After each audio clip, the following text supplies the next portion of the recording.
Today we're going to be talking about corn planting. There are a lot of things you need to consider when starting to put the crop in, and we'll just go through a few of these variables, just give you something to think about. Some of these things are in your control and some of these things are not. Things that are not in control are things like environment. Today, right now, it's 2 degrees. Forecast for frost tonight, probably not a corn day. There are other things that are in your control, population, seed depth, how fast you plant with the planter, those sorts of things. The ultimate goal here is to have the crop in the ground, hopefully under very little stress, and have it all come up at the same time and as fast as possible. Soil temperature is very important, and I know all corn growers know this. I think one of the mistakes we make quite often, especially as we get later in the year, guys are really wanting to get going. You take your thermometer out, you stick it in the ground.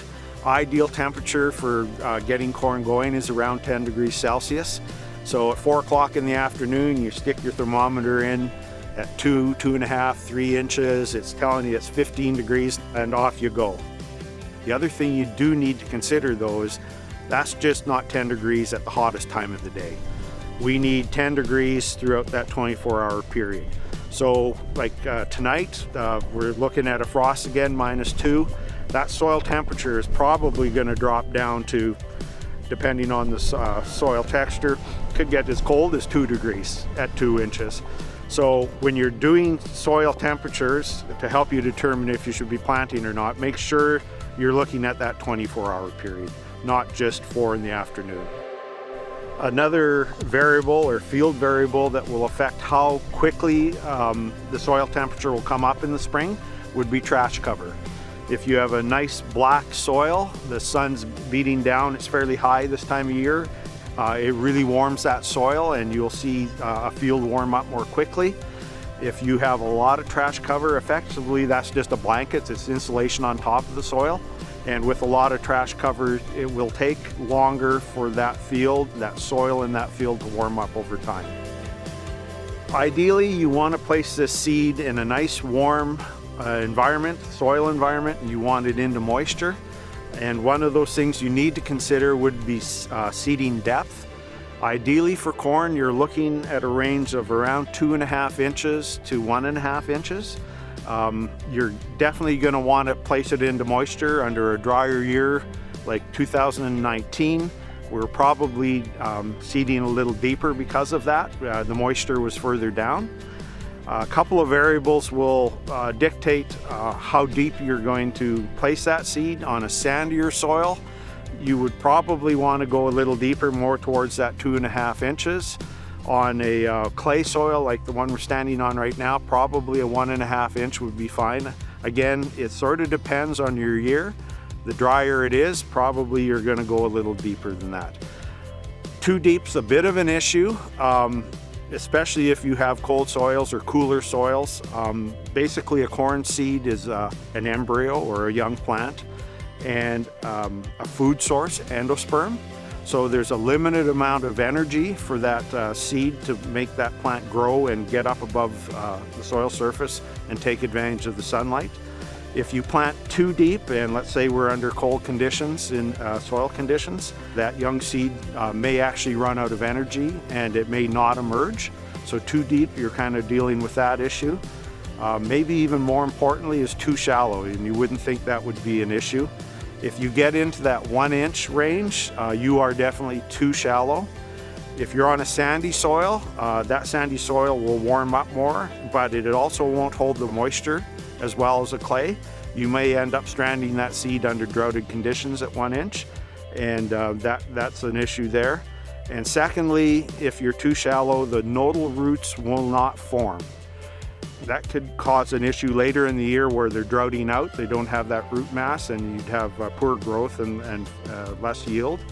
And also, probably as important, you may see lodging without those nodal roots. So 2.5 to 1.5 inches, lighter soil, sandy soils a little deeper likely, clay soils probably around that 2 to 1.5 inches. Don't plant too shallow. and just watch yourself if you're having to go down to moisture lower than 2.5 inches. Make sure that you're into warm soils and you're not facing any other stresses in that environment. One of the questions I'll get every year from a lot of growers when they're considering planting corn is, what population do I plant my corn at?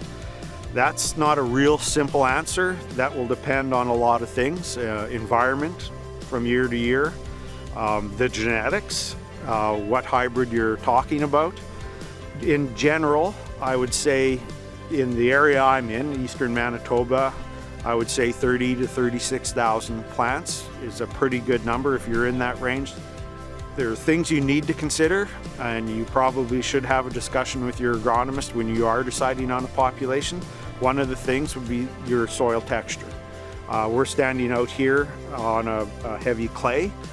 Clays tend to be a fairly hostile environment on a corn plant, and in general, you probably should be looking maybe at a little higher planting population.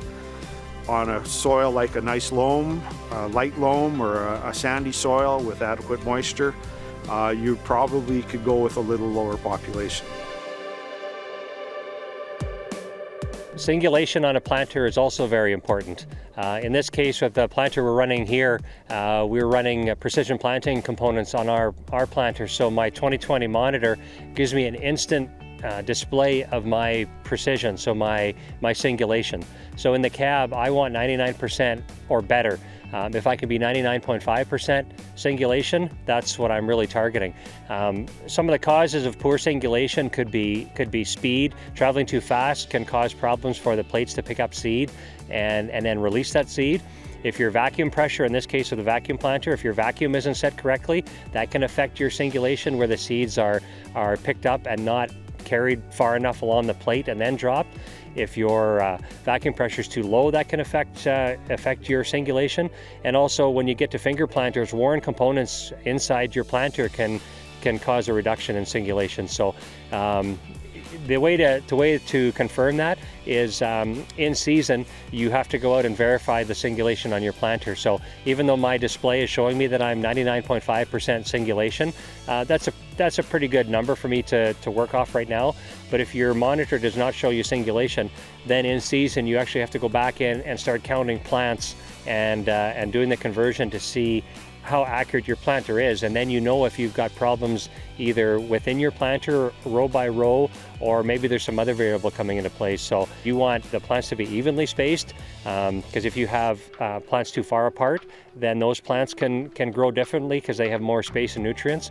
If you have doubles where you're picking up 2 seeds and you're dropping 2 seeds together, then those 2 seeds growing together compete with each other. So you actually have they almost act like 2 weeds beside each other. So they affect each other, which affects cob size or ear size at the end of the year. So all these fine details of singulation and depth and precision is very important, because this all affects yield at the end of the summer, end of the year. Row closure is also another very important aspect you want to consider. If your row isn't closed or your furrow isn't closed correctly, then you can cause problems with germination. So what happens is your disc opens a furrow or a trench and places a seed inside that furrow, and then your closing wheel comes behind and is supposed to close that trench up and then compact the soil and create a good seed bed for your seed. If your row closure or your closing wheel isn't set right with either enough down pressure or too much down pressure, or if it's not aligned correctly, you can actually create a space within that trench. So your seed can actually be sitting in an air pocket in that trench. From above ground, looking at behind your planter, you may think that everything looks good, but what you need to do is actually physically get down with a shovel and do a cross section of that furrow.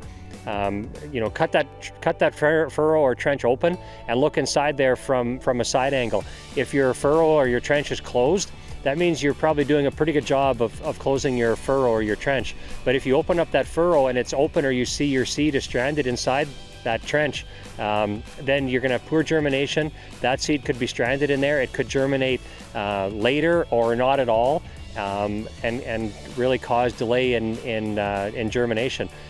Too much down pressure can cause compaction and cause delayed emergence, or delayed or impede root growth.